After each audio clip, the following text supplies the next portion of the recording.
ये हमारी लड़ाई है। लड़ाई है हक की, आजादी की। लड़ाई है इकोनॉमिक फ्रीडम और ताकत की। लड़ाई है हमारे हिम्मत और जज्बे की। लड़ाई है जंग के खिलाफ, क्योंकि जंग आखिर होती है सिर्फ और सिर्फ दो चीजों के लिए, सत्ता और फायदा। फिर चाहे वो जंग दुनिया के किसी भी कोने में क्यों ना हो रही हो।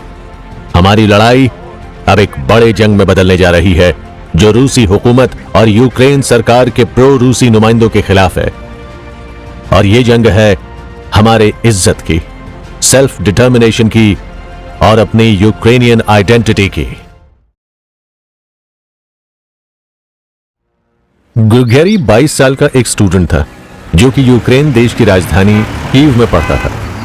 2014 में फरवरी के महीने के कड़ाके की रूसी ठंड को नजरअंदाज कर उस जैसे कई हजारों स्टूडेंट्स और सिविलियन सड़क पर उतर आए थे। मौका भी था और वजह भी। रेवोल्यूशन ऑफ डिग्निटी एक ऐसा पब्लिक एजिटेशन था जिसमें यूक्रेन के लोगों ने अपने राष्ट्रपति विक्टर यानुकोविच के यूरोपियन यूनियन के साथ पॉलिटिकल एसोसिएशन और ट्रेड अग्रीमेंट पर दस्तखत करने से इनकार कर देने पर देश पर होने वाले इकोनॉमिक डैमेज को आंककर उसे हटा देने का फैसला कर लिया था। दिन 18 फरवरी का था। ग्रिगोरी और हजारों स्टूडेंट्स कीव के इंडिपेंडेंस स्क्वायर में एक बैरिकेडेड जगह में शांतिपूर्वक प्रदर्शन कर रहे थे। कुछ दशकों से चली आ रही सरकार और लोगों के बीच की यह हुतुतू यूक्रेन सरकार के कई करप्शन, प्रो रशियन और एंटी वेस्ट केसेस को सामने लेकर आई। ये सेंटिमेंट्स इसीलिए भी थे क्योंकि राष्ट्रपति यानुकोविच कई सालों से ट्रेड अग्रीमेंट पर दस्तखत करने से कतरा रहे थे। लोगों को डर था कि कहीं बेलारूस की तरह यूक्रेन भी रशिया का पिट्ठू ना बनकर रह जाए। यानुकोविच को जाना होगा। यूरोपियन यूनियन के बदले रूस के साथ रिश्ते मजबूत करने का उनका यह फैसला यूक्रेन और उसमें बसे हम जैसे करोड़ों लोगों की किस्मत हमेशा के लिए बदल देगा। क्या हमें रूस का पिट्ठू बनकर रहना मंजूर है? ग्रेगरी को यह नहीं पता था कि ये रेवोल्यूशन ऑफ डिग्निटी आगे चलकर एक ऐसी जंग में बदलने जा रही थी जिसमें अनगिनत लोगों की जान और माल का नुकसान होने जा रहा था। उसे पता नहीं था कि रूस के पायनियर व्लादिमीर पुतिन यूक्रेन पर कब्जा जमाने में किस हद तक जा सकते हैं। उसे तो यह भी पता नहीं था कि इंडिपेंडेंस स्क्वायर की तरफ बरकुट यानी स्पेशल ट्रेन राइट पुलिस की भारी टुकड़ियों को रवाना कर दिया था। मकसद एक ही था, to crush the revolution by all means. इनमें से एक टुकड़ी को special police officer Peter Molovich lead कर रहा था।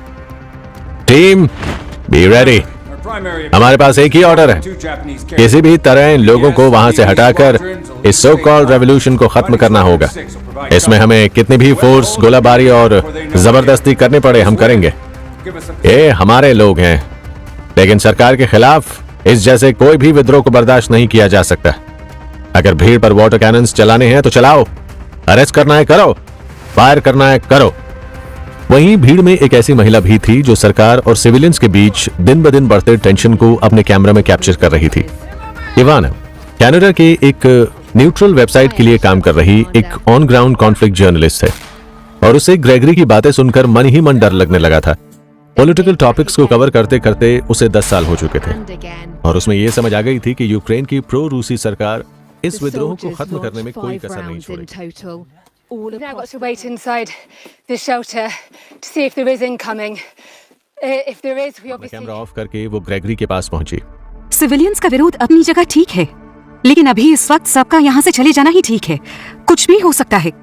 मैडम, आप यूक्रेन के लोगों के जज्बे को कम आंक रही हैं। अब वक्त आ गया है कि हम खुद अपनी किस्मत का फैसला करें। एक आजाद देश होने के नाते हम रूस जैसे कम्युनिस्ट पावर या ईस्टर्न ब्लॉक के पिट्ठू नहीं बनना चाहते। लेकिन ग्रेगरी, यहाँ औरतें और बच्चे भी हैं। जो आवाम का हिस्सा है, आवाम अपने आप में इतना ताकतवर होता है कि वो बड़ी से बड़ी सत्ता को उखाड़ कर फेंक सकता है। जैसे कि रूस में दशकों पहले हुआ। जो रूस में हुआ वो यहां भी हो सकता है और हम इस जज्बे को कायम रखने के लिए कुछ भी सहने के लिए तैयार हैं। सवाल यूक्रेन के फ्यूचर का है। इवाना ने जैसे ही अपने फोन पर आए मैसेज को पढ़ा तो उसके होश उड़ गए। Are you all right? भयानक खबर है ग्रेगरी, यहाँ पर बेरकुट की टीम्स पहुंचने वाली हैं। What? तो अब हमारी सरकार हम पर गोली चलाएगी। इससे बड़ा रेवोल्यूशन क्या हो सकता है? अब देखते हैं कि पार्लियामेंट की सीढ़ियों पर कितनों का खून बहता है। यही वो पल था जब प्रोटेस्टर्स इंडिपेंडेंस स्क्वायर में स्थित पार्लियामेंट हाउस की तरफ बढ़े। जहां बैकरूट पुलिस की टुकड़ियां मौजूद थी। एक ही झटके में सिविलियंस और पुलिस के बीच एक हिंसक लड़ाई शुरू हो गई। ऑर्डर्स के चलते पीटर ने अपनी टीम्स को गोलियां चलाने का ऑर्डर दे दिया। इस भयानक दिन और उसके अगले 2 दिन तक चली लड़ाई में 108 सिविलियंस और कुछ 15 पुलिस ऑफिसर्स की मौत हो गई, जिनमें ग्रेगरी और पीटर भी शामिल थे। वहीं रूस के राष्ट्रपति भवन क्रेमलिन में यांकोविच के इस्तीफे के बाद हुए पावर वैक्यूम के चलते व्लादिमीर पुतिन ने यूक्रेन के दक्षिण में बसे क्रीमिया के क्षेत्र को रूस में शामिल करने का फैसला किया और धावा बोल दिया। जो वाकया एक विद्रोह से शुरू हुआ, आगे चलकर वो 21वीं सदी की सबसे बड़ी जंगों में बदलने जा रहा था। रूस यूक्रेन पर पूरा कब्जा जमाने में आमादा हो गया था और ये जंग उक्रेनी लोगों, उसकी सरकार और उसके सिविलियंस की हिम्मत, जज्बे और कभी ना घुटने टेकने वाले जज्बे की दास्तान बयान करने वाला था। तो क्या है यूक्रेन का इतिहास? क्या महत्व रखता है यूक्रेन रूस के लिए? आखिर ये जंग है किस बात के लिए? इन सब के बारे में जानेंगे अगले एपिसोड में।